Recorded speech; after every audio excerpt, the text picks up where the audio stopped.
Yesterday I made a really short video where I was showing off a couple of stretches I do in order to get my legs limber enough to kick the heavy bag.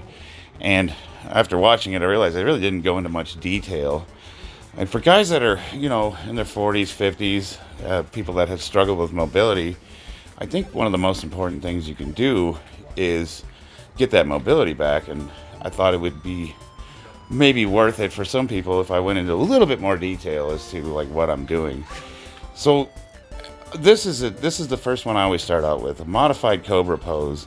And really all I'm doing is I'm bringing my knees up to my shoulders, and I'm using my arm to push against my quads, my knees, and I push out against the hips. So I'm basically trying to push the hip socket out as much as possible. The biggest thing I want to impress upon you guys here is that it's not supposed to hurt. It's supposed to be uncomfortable. There's a pain associated with stretching that's, it's kind of like that soreness that you get from working out. There's a difference. I guess the point I'm trying to make is that you don't want it to be, it's not supposed to hurt you to where it feels like you're injuring yourself. Uncomfortable, yes. Painful, no. We're not trying to hurt anybody.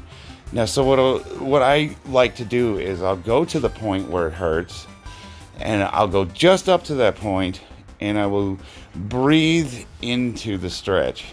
Meaning, I'll get into the stretch, push it till it hurts, and then I'll exhale slowly and kind of relax deeper into the stretch. And so I bring my leg up. I got my arm against my leg. I'm pushing out, and right there it hurts a little bit. So I exhale and I relax into it. Hold it for a few seconds, and then I move my foot up a little bit more, and I exhale and relax into it. And I'll hold it basically until it stops hurting. And then I'll move it a little bit more and just repeat the process until it becomes too uncomfortable. Like I said, you want to ease into these movements. If you're an older guy or somebody that has maybe lost mobility due to injury or just, time comes for us all, baby. What are you going to do, right? You don't want to kill yourself, but this is something.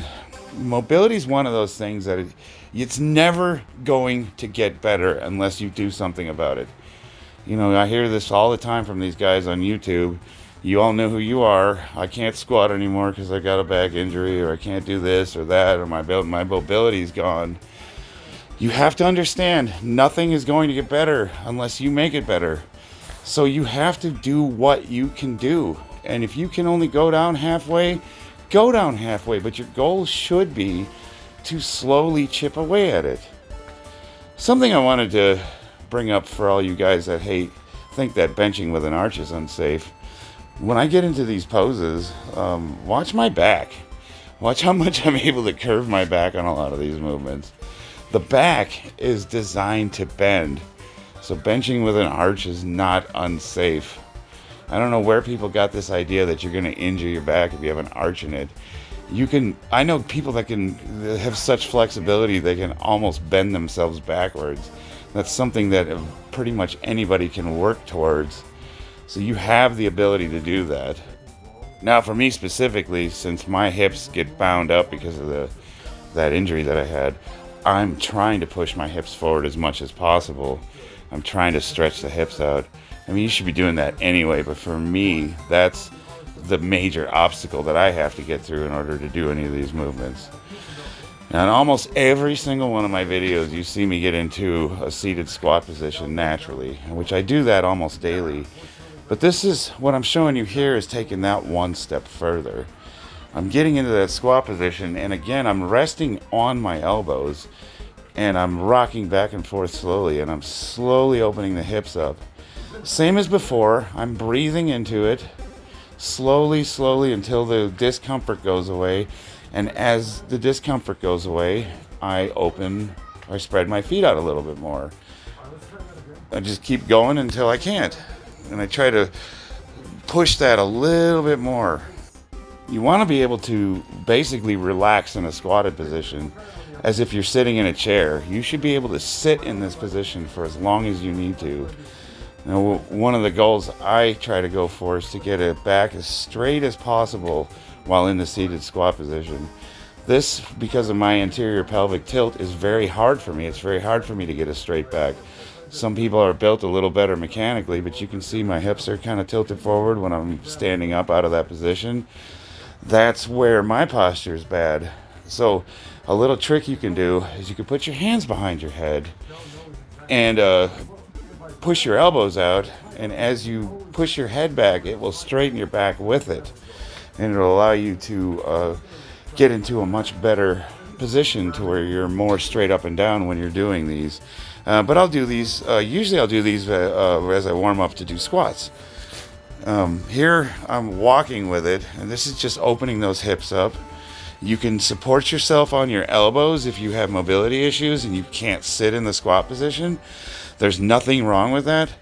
You're basically using your hands and your elbows to assist yourself. Now, all I'm going to do here is I'm going to grab something to support myself, and I'm going to slowly rock my legs back and forth. I want to try to keep my leg as straight as possible, both of them. It's okay if it bends a little bit, but basically I'm just going to gently rock my legs back and forth, and I'm going to try to get a little bit higher with each swing. I'm not trying to force it. I'm not, because that's how you can injure yourself. That's how you're going to pull something. But if you just allow yourself to just go a little bit farther each time. This should be a relaxed movement. You're not trying to kick as high as you can. You're trying to swing your leg.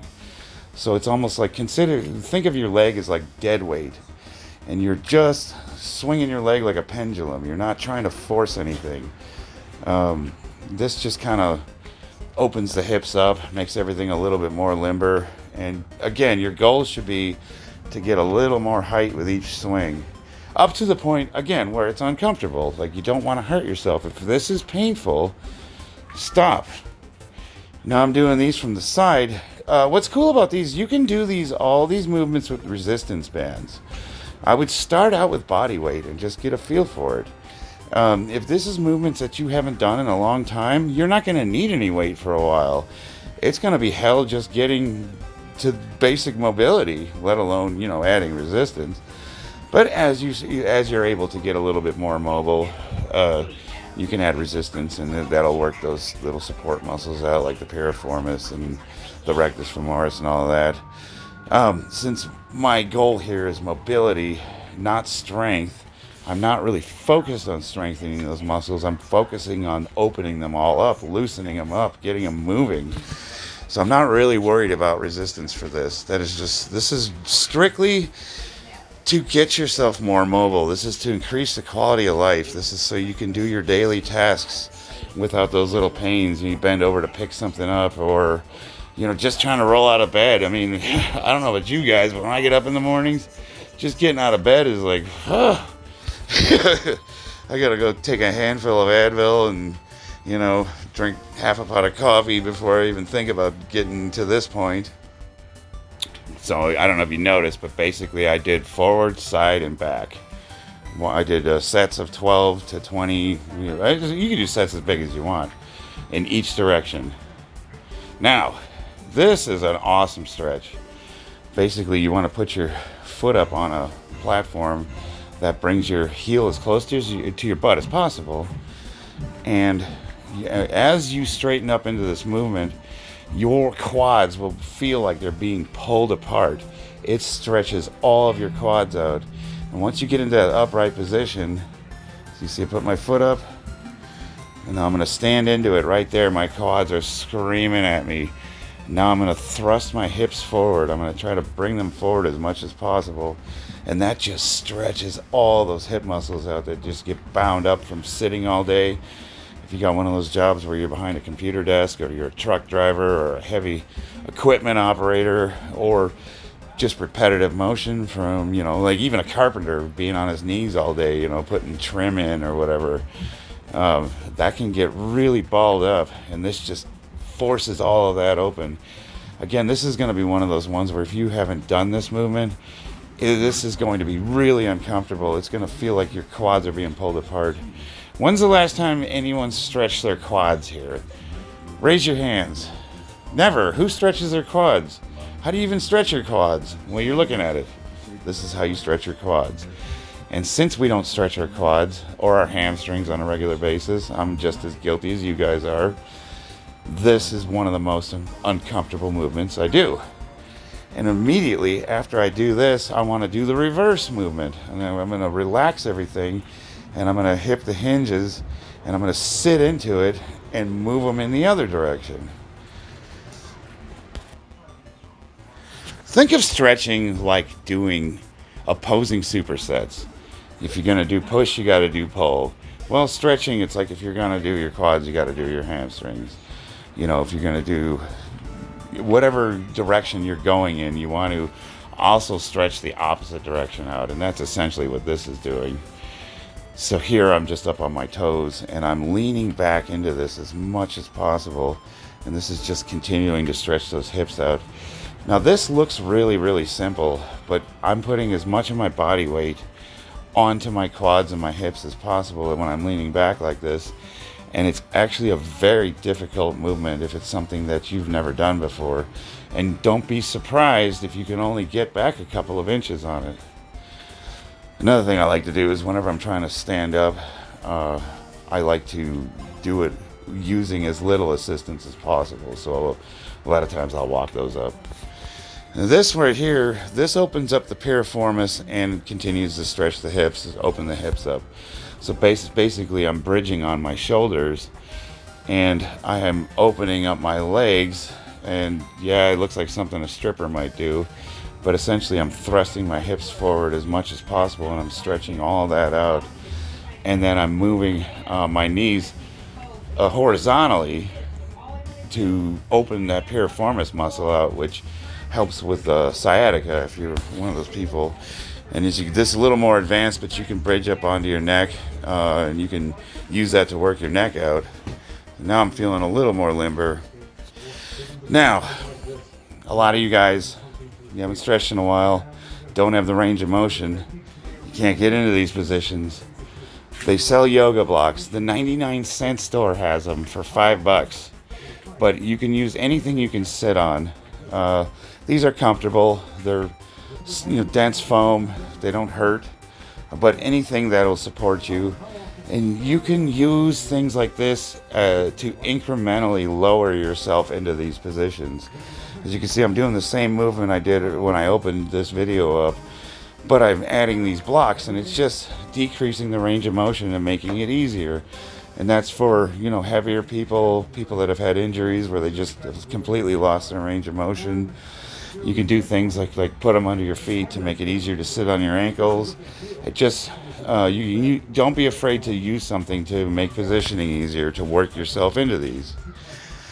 Hopefully this helped you guys. I really want to see you guys get healthy, so the stretching isn't the most exciting thing in the world. We're not breaking any PRs. We're not doing anything that, most people probably won't watch this video. But for my older boys out there, my boys that have been injured, there's nothing I want to see more than for you guys to get some of that quality of life back. And for me, I can only speak for myself. When I'm injured, when I lose that mobility, when I lose the freedom, when I can't do the things I love to do because everything hurts, it sucks. And this is just one thing you can do to start to make it a little bit better.